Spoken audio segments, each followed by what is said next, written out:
حضرت فضالہ رضی اللہ تعالیٰ عنہ کہتے ہیں کہ میں بڑا دلدادہ تھا عورتوں کا، اور میرا ماحول یہ تھا کہ میں قتل بھی کر لیتا تھا، معاذ اللہ چوری بھی کر لیتا تھا، اور رات میری طبیعت تھی معاذ اللہ نہیں سے نہیں عورت کے پاس جانا۔ کہتے ہیں ابو جہل نے اعلان کیا کہ جو نبی پاک علیہ السلام کا سر اقدس معاذ اللہ کاٹ کے لائے گا، نقل کفر کفر نہ باشد، 100 سرخ اونٹ انعام ملے گا۔ تو میں نے ارادہ کر لیا کہ میں بہت سارا انعام حاصل کروں گا۔ قرآن مجید میں نا اللہ فرماتا ہے کہ بہت سارے لوگ ایسے ہیں جنہیں اگر میں رزق میں کشادگی دے دوں، زیادہ پیسے دے دوں، فرمایا باغی ہو جائیں، وہ سرکش ہو جائیں۔ یہ بہت سارے لوگوں کو جو اللہ تبارک و تعالیٰ اعتدال میں رکھتا ہے تو یہ ان کے لیے بہتر ہے۔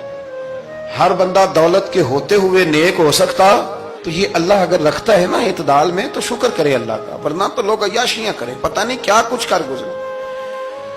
تو حضرت فضالہ کہتے ہیں کہ میں نے خنجر تیار کیا اور میں نے بغل میں اس کو چھپایا، اوپر میں نے چادر اوڑھ لی۔ اب مجھے پتا تھا ظہر کی نماز کے بعد نبی پاک صلی اللہ علیہ وسلم طواف کعبہ کے لیے، بیت اللہ شریف کے طواف کے لیے جاتے ہیں۔ کہتے میں بھی اس طرف بڑھا، رستے میں نا وہ خاتون جس کے گھر میں نے رات آنا تھا، میں نے دروازے پہ دستک دی۔ میں نے کہا کہ تیار رہنا، تیار رہنا، آج میں بڑے پیسے لے کے آؤں گا۔ اسے میں نے یہ کہا اور پھر میں چلا گیا بیت اللہ شریف کا طواف کرنے۔ کہتے ہیں اللہ کے محبوب بھی طواف کر رہے تھے تو میں نے بھی طواف شروع کر دیا۔ ارادہ یہ تھا کہ جہاں نبی پاک علیہ السلام میرے قریب سے گزریں گے تو موقع پا کر میں حضور کے جسم اقدس پر خنجر کھونپ دوں گا اور معاذ اللہ شہید کر دوں گا۔ کہتے ہیں حضور ایک دفعہ بھی میرے پاس سے گزرے تو میں ہمت نہ کر سکا، دوسری دفعہ بھی پاس سے گزرے تو میں ہمت نہ کر سکا، تیسری دفعہ بھی گزرے تو میں ہمت، نبی کریم صلی اللہ علیہ وسلم 2-3 دفعہ گزرے تو فرماتے ہیں کہ مجھے موقع نہ ملا، اس لیے کہ حضور فرماتے ہیں اللہ نے روب کے ساتھ میری مدد فرمائی، دشمن پر میرا روب طاری ہو جاتا ہے۔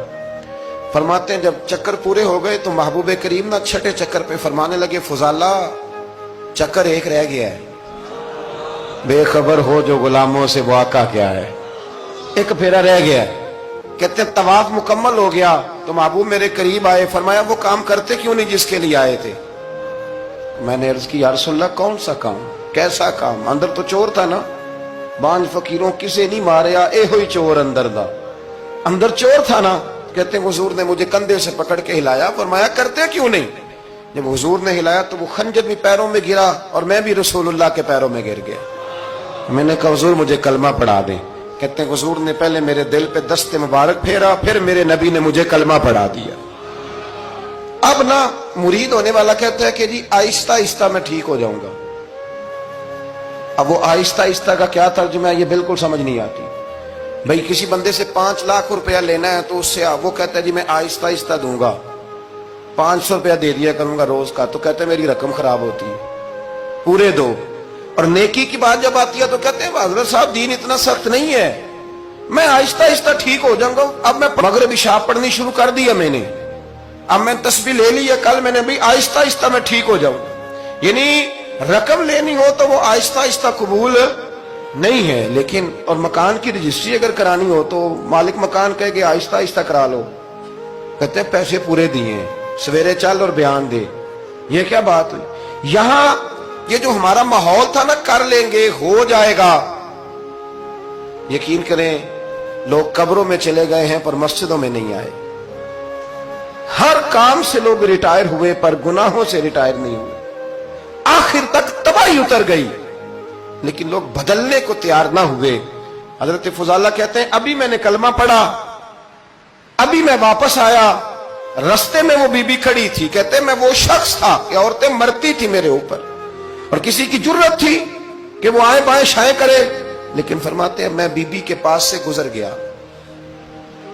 پہلے تو اس کا خیال تھا رکے گا، لیکن جب میں رکا نہ تو دروازے پہ آئی، اور جب میں گزر گیا تو اس نے آواز دی، لیکن میں نے سنی انسنی کر دی۔ جب آگے بڑھا تو میرے پیچھے دوڑی۔ فرماتے ہیں مجھے پکڑ کے کہنے لگی فضالہ تجھے کیا ہوا، تو وہی نہیں جو یہاں سے گیا تھا؟ اب فرماتے ہیں میں کبھی نہیں رویا تھا، میں کبھی نہیں رویا تھا۔ اور جب کہا نا تو وہی نہیں، کہتے میں نے سر اٹھایا تو میری آنکھوں میں آنسو تھے۔